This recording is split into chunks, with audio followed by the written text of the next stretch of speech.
You won't believe what happened in my quiet neighborhood, something that turned my whole world upside down.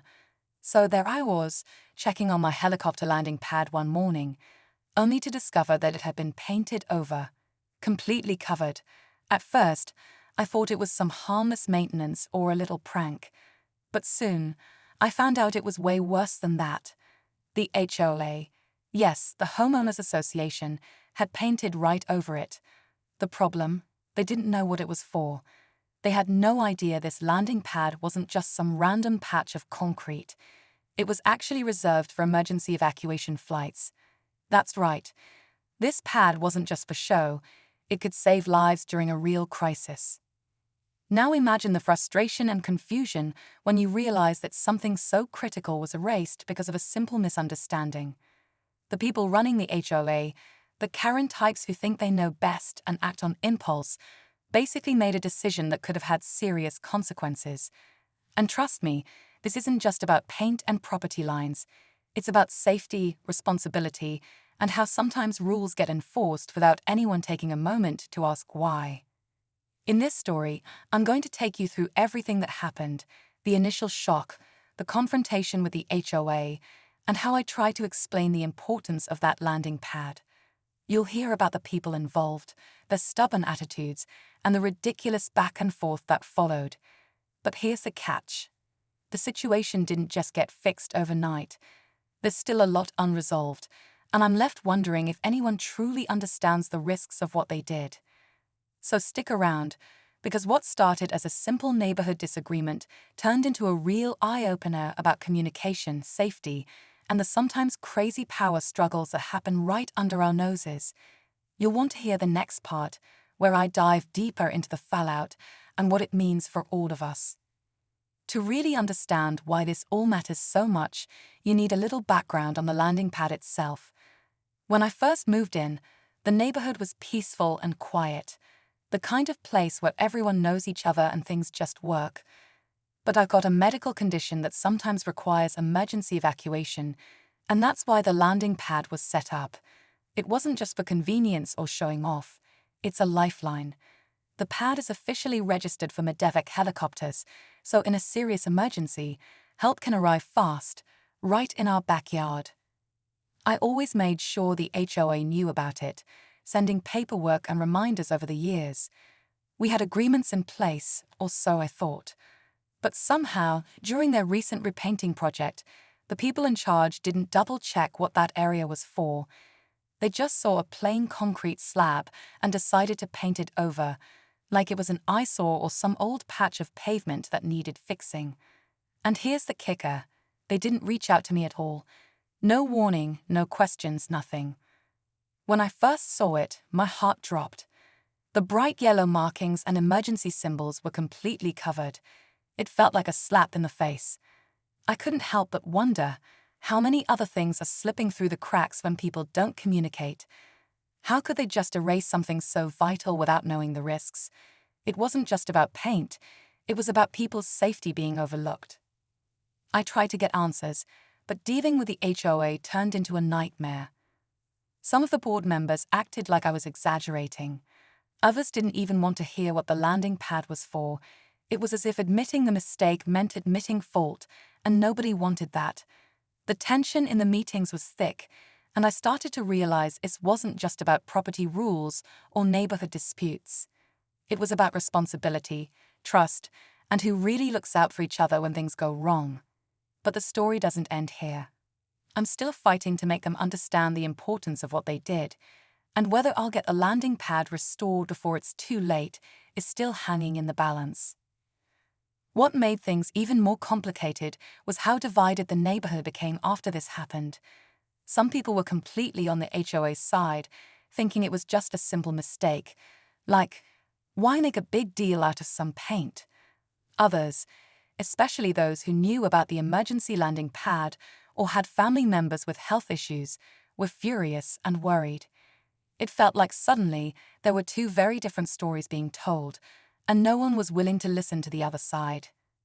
One of the board members, a woman who's known for being strict about rules and order, kept insisting that the pad wasn't officially recognized, despite the paperwork I had shown her.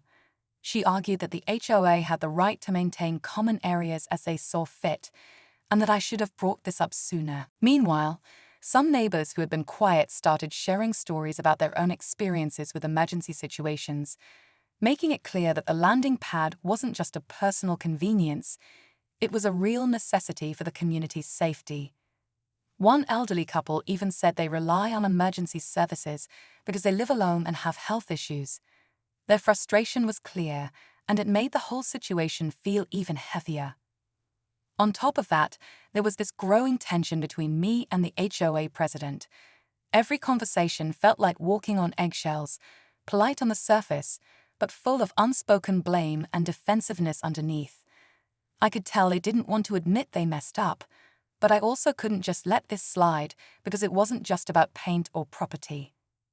It was about lives potentially being at risk if a helicopter couldn't land in an emergency. The worst part, I still didn't know if they planned to undo the damage or if the landing pad was going to stay covered permanently. Every time I brought it up, the answer was vague, or they promised to look into it without any real follow-through. It felt like the clock was ticking, and I was stuck waiting for something that might never happen. And that's where the real stress kicked in, not just from the HOA, but from the idea that when it really counted, help might not be able to land when I or someone else needed it most. Days turned into weeks, and the situation only seemed to get worse. The painted-over landing pad wasn't just an eyesore now, it had become a symbol of everything that was broken in how the HOA handled things. I kept pushing for answers, reaching out to emergency services, doctors, and even local officials to explain the seriousness of the situation. But every phone call, every meeting, felt like hitting a wall.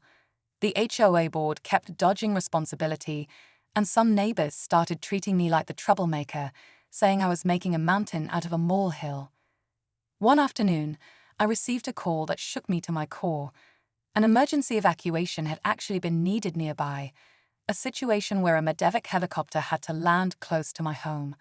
But because the landing pad was painted over, the pilot struggled to find a safe spot, causing delays that could have been avoided.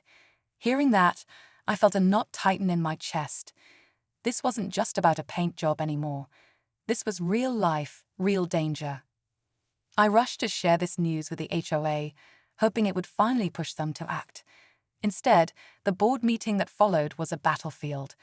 The HOA president kept interrupting, refusing to acknowledge the gravity of the problem. Other board members seemed caught between wanting to do the right thing and protecting their own reputations. Voices were raised, accusations flew, and the calm neighborhood facade crumbled right before my eyes. Meanwhile, some neighbors began rallying behind me, organizing meetings and writing letters, but there was still a powerful resistance from those who trusted the HOA blindly. The division in the community was more obvious than ever, and I started to feel isolated even in my own home. Every day, I worried about what would happen if another emergency came and the helicopter couldn't land. The painted-over pad was more than just a mess, it was a ticking time bomb. I was running out of time, and the people in charge still seemed unwilling or unable to fix what they'd broken. The tension was unbearable, and I couldn't shake the feeling that something had to give soon, but I didn't know which side would blink first. Just when I thought things couldn't get any worse, a new twist hit me like a thunderbolt. Out of nowhere, I found out that the HOA had actually approved the repainting project without checking any official records about the landing pad. But here's the kicker. A few board members had privately admitted to knowing exactly what the pad was for and still went ahead with painting over it. Apparently, there were some personal grudges involved, and the whole situation was more complicated than just a simple mistake. This revelation threw everything into chaos. I realized I wasn't just fighting against ignorance anymore. I was up against a mix of stubbornness, hidden agendas, and maybe even some politics within the HOA. It made me question everything: who was really looking out for the neighborhood's safety, and who was just playing power games behind closed doors.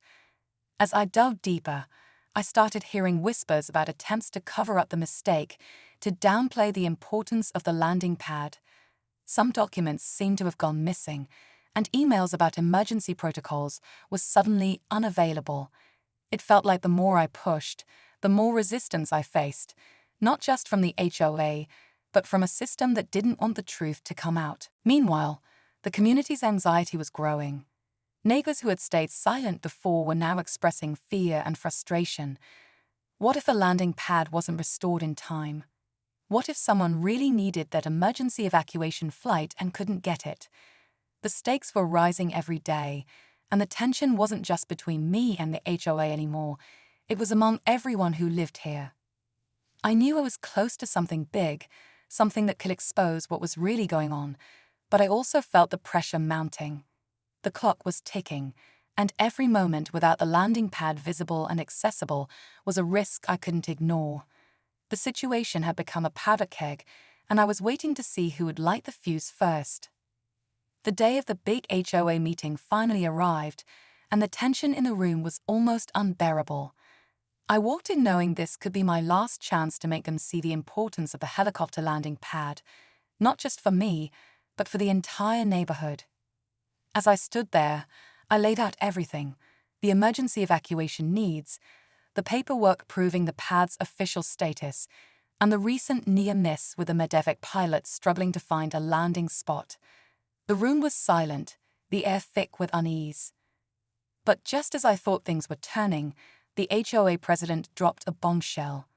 She revealed that the painted-over pad wasn't just an oversight or a personal grudge. It was part of a larger plan the HOA had been quietly working on. Apparently, the board had been negotiating to sell that piece of land for a commercial development project. The emergency landing pad was standing in the way, and some members thought it easier to erase it than to fight over it. The news hit everyone like a shockwave. Neighbors who had been siding with the HOA suddenly felt betrayed. Those who'd trusted the board were furious. I could see the wheels turning in their heads as the realization sank in. This wasn't just about paint or property lines. It was about money, power, and the safety of every single person living here. The room erupted into chaos. Some demanded the immediate restoration of the landing pad. Others shouted about transparency and accountability. I knew this was the turning point. Faced with the community's outrage, the HOA had no choice but to agree to undo the damage, restore the landing pad, and guarantee it would never be touched again. It felt like a victory, but also a warning. Sometimes the biggest threats come from the people you expect to protect you. Just when I thought the worst was behind us, one final twist surfaced. In reviewing old neighborhood records, I discovered that the landing pad wasn't just for emergencies. It was part of a regional emergency network, meaning if it disappeared, it could affect rescue efforts miles beyond our block. The stakes were bigger than anyone realized, and the fight to keep it safe was far from over. The battle for our landing pad had become a fight for more than just one community. It was about protecting lives on a much larger scale. After that intense meeting, things started to change, but not overnight.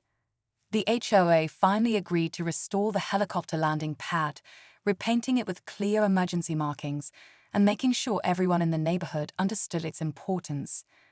They even invited local emergency services to explain how critical the pad is for quick evacuation and rescue missions, not just for me, but for the entire community and surrounding areas.